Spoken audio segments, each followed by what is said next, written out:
Eu fui detetive por muitos anos. O meu nome e onde trabalhei prefiro não revelar, por razões pessoal e respeito ao departamento policial do qual fiz parte. Essa é a minha história.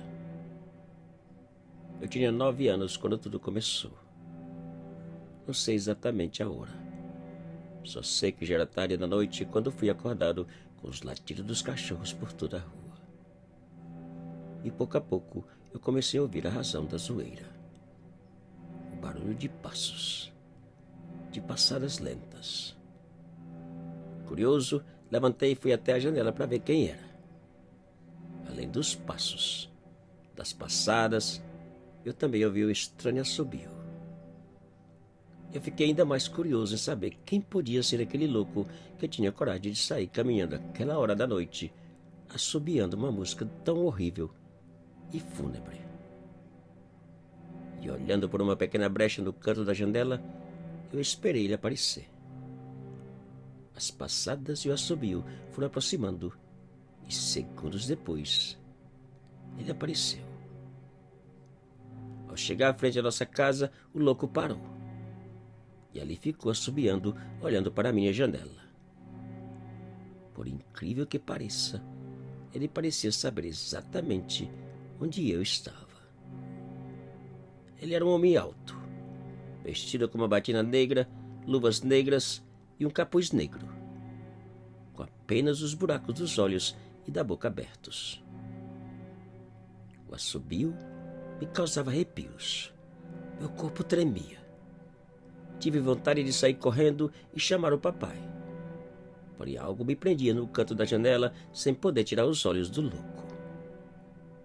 Pouco depois, ele virou e seguiu assobiando bem devagar.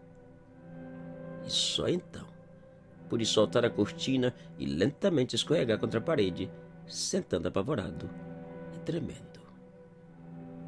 Quem era aquele louco? E como sabia que eu estava lhe olhando do canto da janela? O medo que ele voltasse era aterrorizante.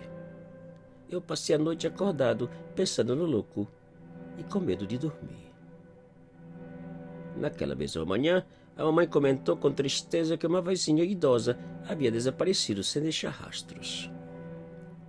Segundo a mamãe, a última vez que vi a idosa foi quando deu boa noite e foi deitar. O mais intrigante é que a janela do seu quarto estava trancada e sua cama arrumada, como se nunca tivesse deitado. Para a tristeza e desespero da família, a pobre idosa jamais apareceu ou foi encontrada.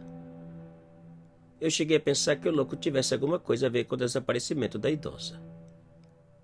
Mas como ele caminhava sozinho, mudei de ideia e nunca disse nada a ninguém sobre ele. E o tempo passou. 15 anos depois, eu entrei para o departamento policial local e 3 anos mais tarde, fui promovido a detetive. Numa certa manhã, eu fui designado a investigar o desaparecimento de um idoso que, segundo a família, tinha sumido sem deixar rastros. Eu dirigi até a casa do desaparecido e, depois de muito tempo analisando e buscando por uma pista, nada foi possível encontrar. Até parecia que o idoso tinha evaporado. Depois de esgotar todas as possibilidades, o caso foi deixado de lado, na esperança de algum dia uma pista ou o idoso aparecer. Semanas depois, outro caso igual ao primeiro foi deixado na minha mesa. Mesmo resultado. Depois do segundo, eu recebi 2 casos mais, todos iguais aos anteriores. Os idosos desapareceram da mesma maneira inexplicável, sem a menor razão ou deixar qualquer pista. Eu estava para ficar louco sem saber o que fazer ou como resolvê-los. Como era possível uma pessoa desaparecer daquela maneira? 2 outros detetives foram colocados à minha disposição. E apesar do nosso esforço e inúmeras horas dedicadas, nada foi possível descobrir. A pressão dos superiores e dos familiares era tremenda. O estresse era quase impossível de suportar. Eu já não conseguia nem dormir. dia e noite passava pensando, analisando e tentando encontrar uma pista. Algo que pudesse ajudar na resolução de tantos desaparecimentos inexplicáveis. E veio o quinto caso, acontecido numa área rica da cidade, onde a maioria dos residentes possuíam câmeras instaladas frente às residências. Eu saí de casa em casa requisitando cópias dos vídeos gravados naquela noite. Sentados frente ao computador, eu e meus 2 colegas detetives passamos horas e horas assistindo cada um dos vídeos. Nada de anormal ou ninguém aparecer. Porém, no vídeo da 4ª casa vizinha do desaparecido, algo me chamou a atenção de uma maneira arrepiante e, de certa forma, aterrorizante.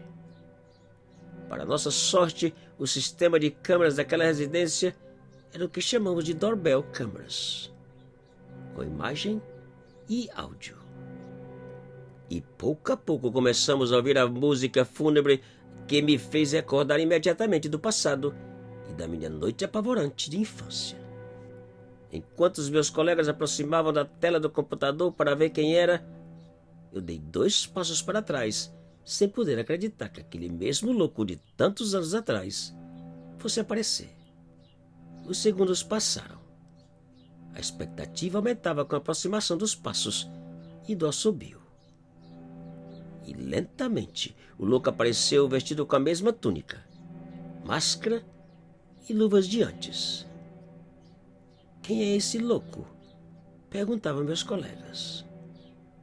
Ao chegar à frente à casa, o louco parou, virou para a porta e bem devagar aproximou da câmera e ficou a olhar com os olhos mais estranhos que já vi em minha vida. Um dos meus colegas parou o vídeo e ficamos os 3 olhando para aquela imagem, buscando por algum detalhe que pudesse, de certa forma, revelar sua identidade. Não foi possível ver nada além de uma boca fechada e uns olhos simplesmente aterradores. O vídeo recomeçou e os meus arrepios aumentaram. O louco continuou olhando para a câmera por um bom tempo e saiu bem devagar assobiando a mesma música de sempre. A mesma música fúnebre. Até parece que ele estava vendo a gente, murmurou um dos detetives. Eu tinha certeza que sim. Então logo o louco saiu da imagem, pusemos o vídeo da seguinte casa, mas infelizmente ele não apareceu. Entre uma casa e outra ele sumiu. E em nenhum outro vídeo de nenhuma outra casa ele foi gravado. Nós não podíamos entender como era possível ele aparecer em vídeos de uma casa e da seguinte não. Os vídeos não ajudaram em nada. Apenas serviram para aumentar o mistério. E várias semanas passaram sem nenhuma novidade. Até que numa tarde recebemos um telefonema que mudou tudo. Segundo a pessoa do outro lado da linha, um dos seus cachorros havia invadido o quintal do vizinho e retornado com um osso estranho que parecia ser de uma mão humana. Poucas horas depois, invadimos a casa e reviramos o quintal de ponta a ponta. O resultado foi algo jamais imaginado.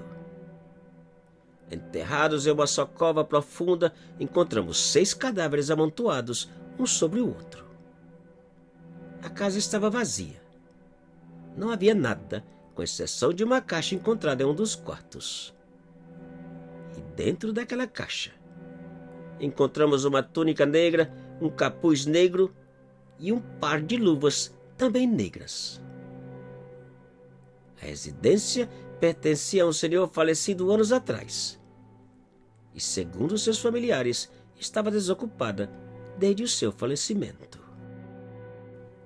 Todas as vítimas, graças ao DNA, foram identificadas como os idosos desaparecidos. Nada com relação ao louco foi encontrado. Nem DNA ou impressões digitais. Seu paradeiro e identidade continuam um mistério inexplicável. Hoje, depois de tantos anos, ainda consigo ouvir o seu estranho e horripilante assobio. Se cuida e muito obrigado.